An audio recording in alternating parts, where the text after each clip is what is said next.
Pagsakay namin sa camel, medyo nakakatakot. Mas matangkad sila kaysa sa inakala namin. Pero pagkatapos ng ilang sandali, masasanay ka na sa kanilang galaw.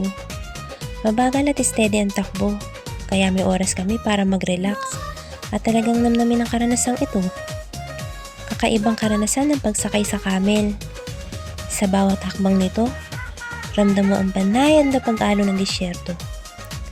Hindi man ito kasing bilis ng kabayo, pero tiyak na masaya at kakaibang paglalakbay ito. Ang camel nga pala, kilala siya bilang barko ng disyerto at kayang tumawid sa malalayong lugar na punong-puno ng buhangin. Kaya para sa mga gustong i-explore ang disyerto, hindi niyo dapat palampasin ang pagsakay sa kamelyo. Ito yung unang beses na sumakay ako ng camel, pero masasabi ko talaga na na-enjoy ko siya ng sobra-sobra.